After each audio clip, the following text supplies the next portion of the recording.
Mateus capítulo 26, do versículo 55 ao versículo 56, que diz assim: Depois Jesus disse para aquela gente: Vocês vêm com espadas e porretes para me prender como se eu fosse um bandido. Eu estava todos os dias ensinando no pátio do templo e vocês não me prenderam. Mas tudo isso está acontecendo para se cumprir o que os profetas escreveram nas Escrituras Sagradas. Então, todos os discípulos abandonaram Jesus e fugiram.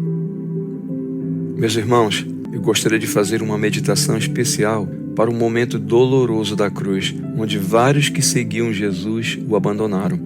As mesmas pessoas que uma semana antes, no domingo, gritavam: Hosana, o filho de Davi, quando Jesus entrou em Jerusalém, desapareceram no momento em que ele estava sendo crucificado.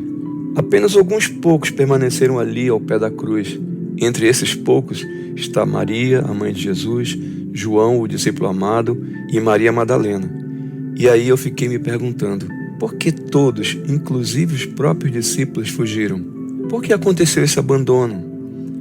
Será que eu também não teria abandonado Jesus nesse momento?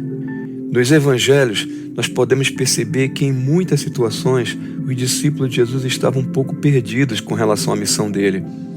Isso é mostrado claramente em Lucas 18:31, quando Jesus levou os discípulos para o lado e disse: Escutem, nós estamos indo para Jerusalém, onde vai acontecer tudo que os profetas escreveram sobre o Filho do Homem. Ele será entregue aos não-judeus e estes vão zombar dele, insultá-lo, cuspir nele e bater nele, e depois o matarão. Mas no terceiro dia ele ressuscitará. Os discípulos não entenderam nada e nem sabiam do que Jesus estava falando. E a pergunta continua: por que eles estavam perdidos?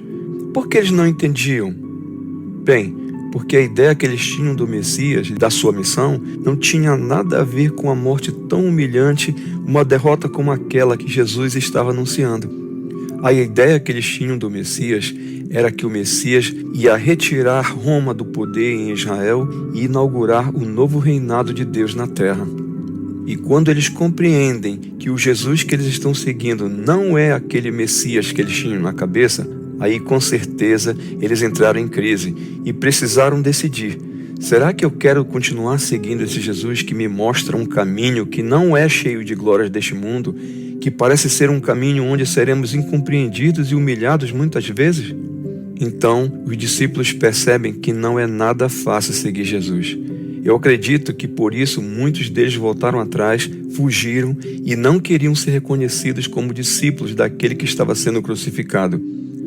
A Bíblia relata isso quando Jesus estava sendo preso e seus discípulos fugiram, quando Judas vende o mestre por 30 moedas, quando Pedro nega Cristo por 3 vezes e também em uma outra passagem, quando os discípulos discutiram sobre quem entre eles seria o mais importante no novo reino. Eles não tinham entendido ainda, apesar de todo o tempo que eles já tinham passado com Jesus, que o reino dele não era e não é deste mundo. E do jeito que os cristãos continuam a ser perseguidos pelo mundo afora e já começaram a ser perseguidos com mais intensidade no nosso país, será que eu vou aguentar a perseguição e defender o nome de Jesus ou vou negá-lo para não morrer?